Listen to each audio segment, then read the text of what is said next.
Greetings from the University of Mississippi's world-class teaching program.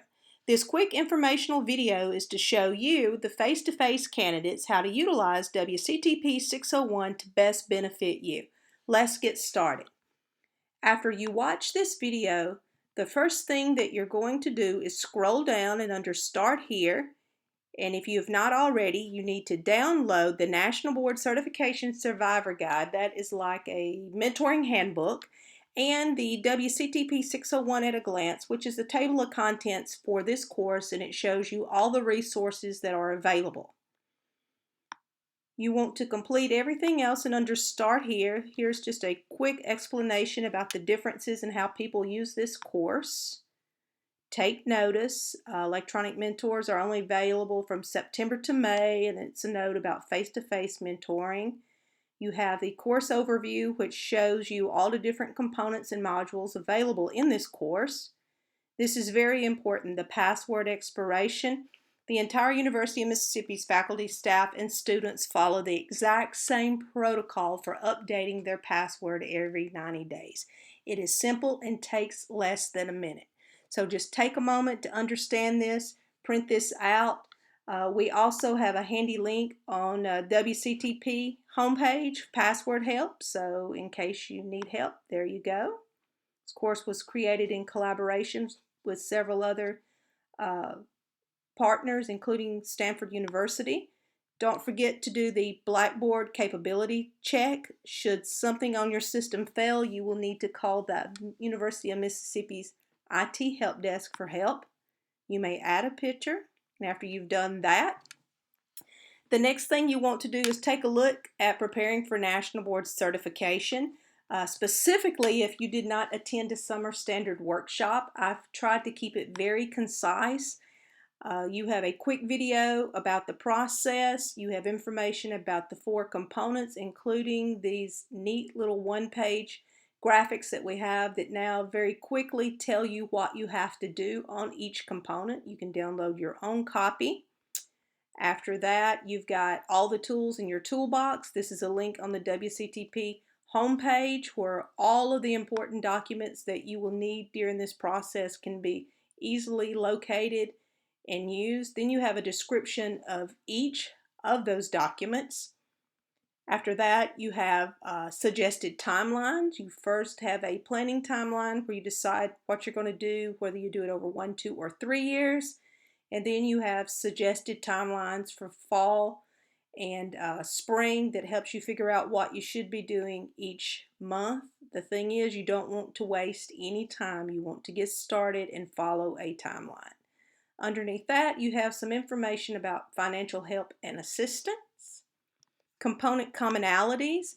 These are the things that you have to do for components 2, 3, and 4.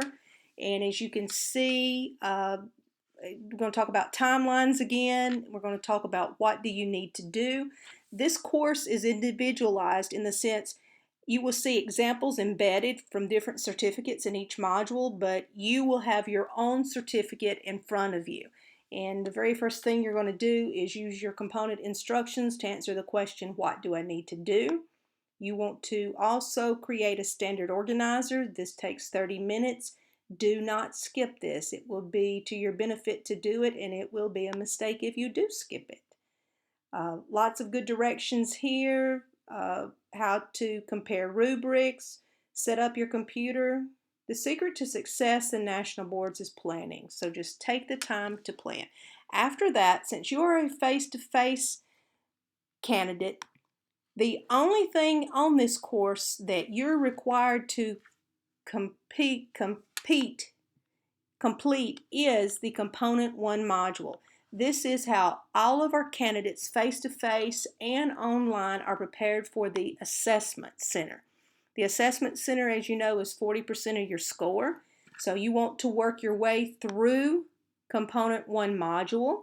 You want to begin this as soon as possible, either this summer or this fall.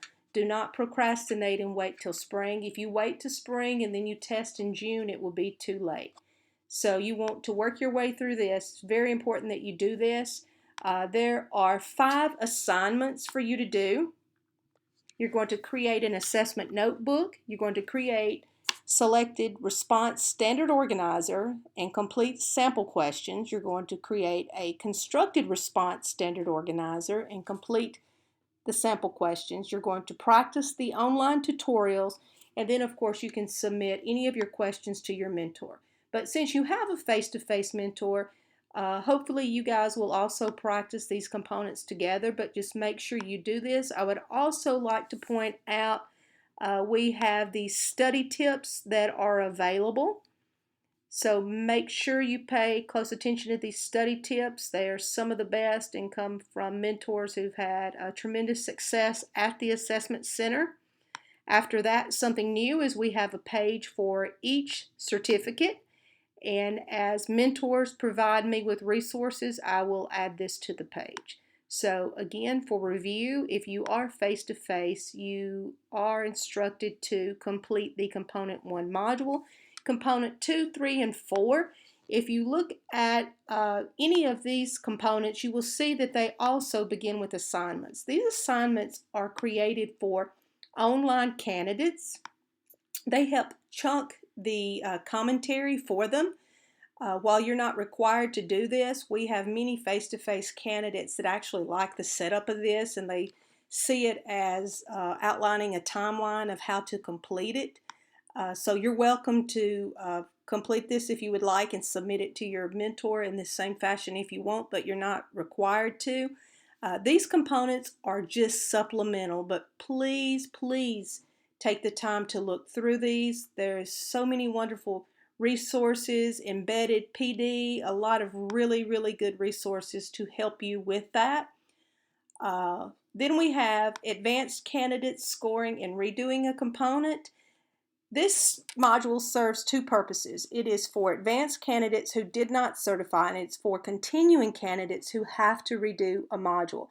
And if you score below a 1.75, that means you need to redo a module. You have no choice. You won't certify until you do. And before you begin again, you want to start by identifying what went wrong the first time. And this module will walk you through that. It will help you to analyze your feedback and your scores. After that, then you would just dive back into the component again.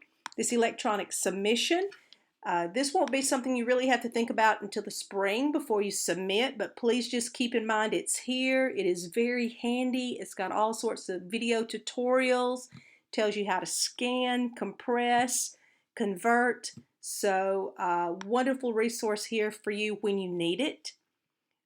We also have Zoom. You wouldn't need that if you're face-to-face. Think Tank is a discussion board. You're free to use that as well if you want. Resources, these are just resources that we have come across. Some of them I recommend, some of them I know nothing about, and it says so here. But there are some very good things here, so just click through that, see if anything interests you. Journey is new and being developed. It is here for encouragement should you need it. Mentors, this is for the mentors. It has the feedback forms.